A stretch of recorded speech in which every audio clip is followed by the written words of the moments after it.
Comment la paix mondiale peut être réalisée du point de vue de la recherche sur la paix? De Franz Jedlicka. Le texte suivant a été publié en anglais sur www.peace-studies.com et est lu ici en traduction automatique. Veuillez excuser les erreurs. L'article présent sur le site internet peut être publié sous sa forme inchangée et avec un lien vers ce site internet sur d'autres sites internet et dans d'autres publications sans consultation de l'auteur. Car il a été publié sous licence Creative Commons. Beaucoup de gens veulent la paix dans le monde. Cependant, lorsqu'il s'agit de paix dans le monde, il existe également un principe simple qui s'applique à de nombreux sujets de la vie. Vous devez apprendre de ceux qui le font mieux que vous.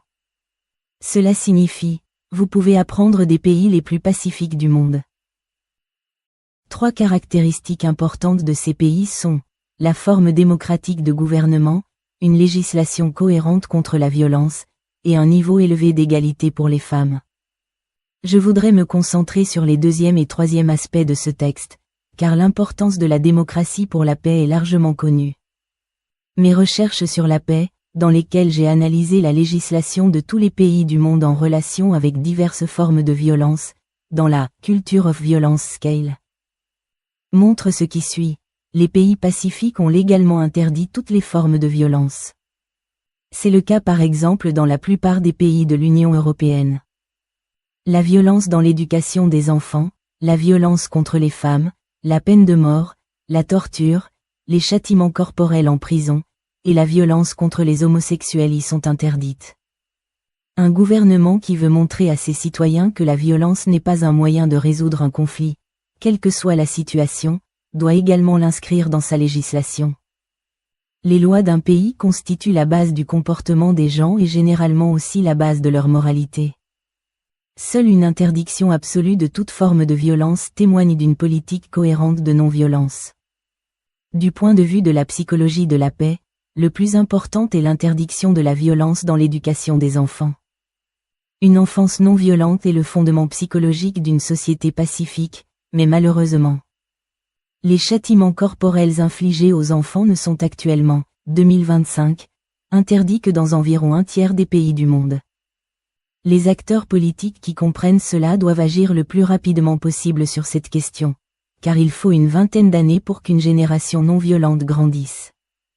Les recommandations du site End Corporal Punishment et les publications gratuites de la Inspire Strategy fournissent des informations pour une stratégie adaptée. Les États-Unis, la Russie et d'autres acteurs mondiaux ne parviendront probablement pas à une paix durable tant que la violence contre les enfants y sera autorisée.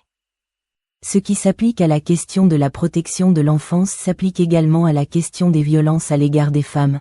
Elles doivent également être interdites par la loi. Tout comme le viol conjugal. Comment un pays peut-il devenir pacifique si le fait de battre les femmes et les enfants est déjà autorisé? Il existe également une intersectionnalité entre la violence domestique à l'égard des femmes et la violence liée à l'éducation des enfants. Elles se produisent souvent ensemble. Et de nombreuses personnes qui ont été victimes de violences dans leur enfance ou qui ont été témoins de violences de la part de leurs parents répètent ce comportement. Vous avez constaté de vos propres yeux que la violence est un moyen acceptable de résolution des conflits. Outre la législation relative aux formes de violence mentionnées ci-dessus, l'égalité des droits pour les femmes constitue également un facteur de paix important. Plus il est élevé, plus un pays est paisible. Cela a également été prouvé statistiquement, par exemple par Valerie Hudson. Le manque d'égalité est un signe de violence structurelle, un terme utilisé par le chercheur sur la paix Johan Galtung. Il en va de même pour l'oppression des homosexuels et des personnes LGBTIQ+. L'ONU a également pris en compte cette idée. Dans la résolution 1325 du Conseil de sécurité des Nations Unies, elle recommande la participation des femmes au processus de consolidation de la paix. Par exemple aux négociations de paix. Les religions, par exemple les religions for peace, ne contribueront à la paix mondiale que si elles soutiennent les 3 facteurs mentionnés. La forme de gouvernement démocratique. Une interdiction légale cohérente de toutes les formes de violence, à commencer par l'interdiction de la violence dans l'éducation des enfants. L'interdiction de la violence à l'égard des femmes et l'égalité des sexes. Cependant, ils entraveront la paix mondiale s'ils tolèrent, voire encouragent, toutes les formes de violence ou de discrimination mentionnées jusqu'à présent. Malheureusement, c'est toujours le cas lorsqu'il s'agit des questions de châtiment corporel dans l'éducation et de violence contre les femmes et les homosexuels. Même l'actuel pape François a recommandé à plusieurs reprises les châtiments corporels contre les enfants. Sans probablement le savoir, il entrave sa propre mission de paix. Malheureusement, l'égalité des droits pour les femmes est également entravée, voire empêchée, par de nombreuses religions. Les chefs religieux et tous les autres acteurs politiques qui n'ont pas encore abordé les effets négatifs de la violence infantile devraient lire les livres et les textes d'Alice Miller. Et ceux qui ont cru auparavant que l'homme est fondamentalement mauvais et qu'il faut le punir sévèrement. La bonne voie devrait être de lire le « Seville Statement on Violence », rédigé par d'éminents psychologues, qui dit le contraire. Le livre « Humankind » de Rutger Bregman prouve également la paix inhérente aux gens. Qu'est-ce que cela signifie pour le mouvement pacifiste?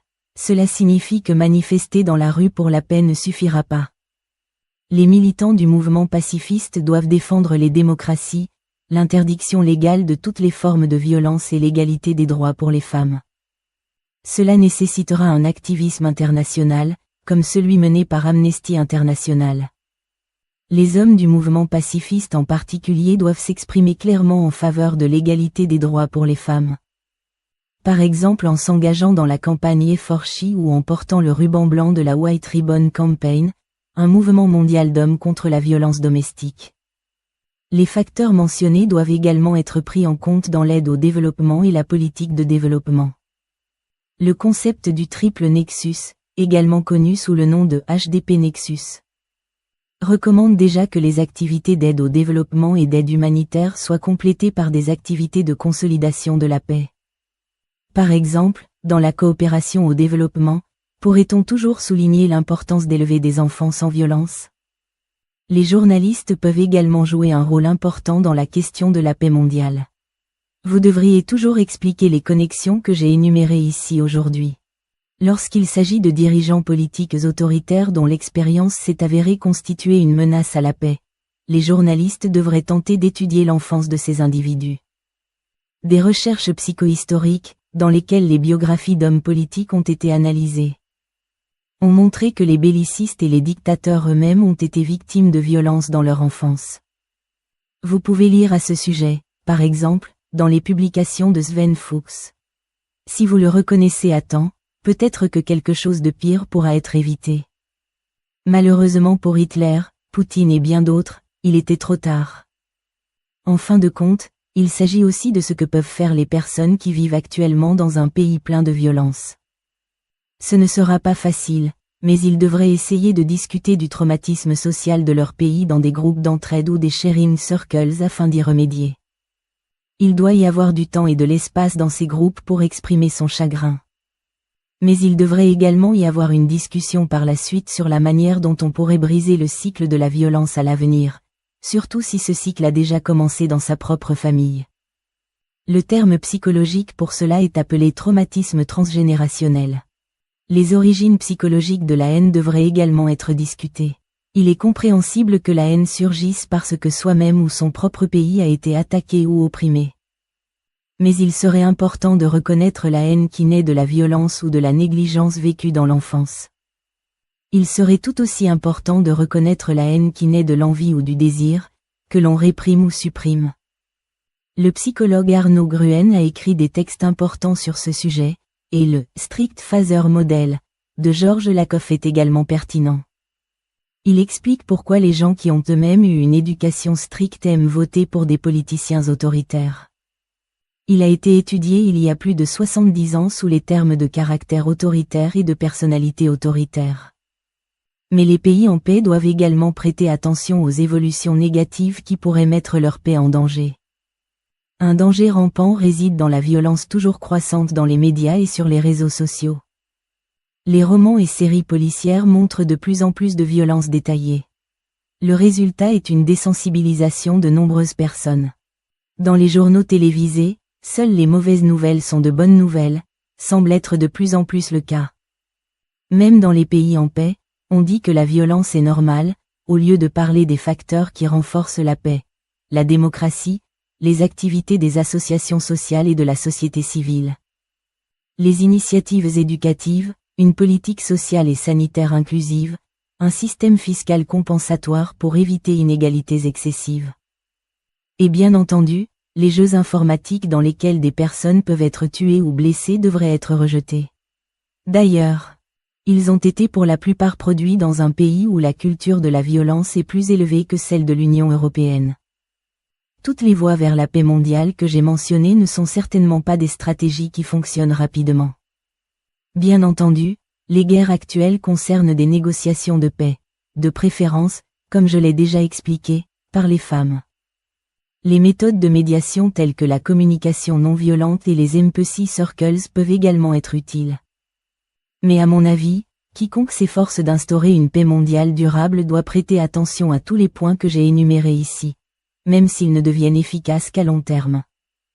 Et quiconque fait réellement de la paix son objectif le plus élevé en tant que politicien devrait s'inspirer des pays les plus pacifiques du monde.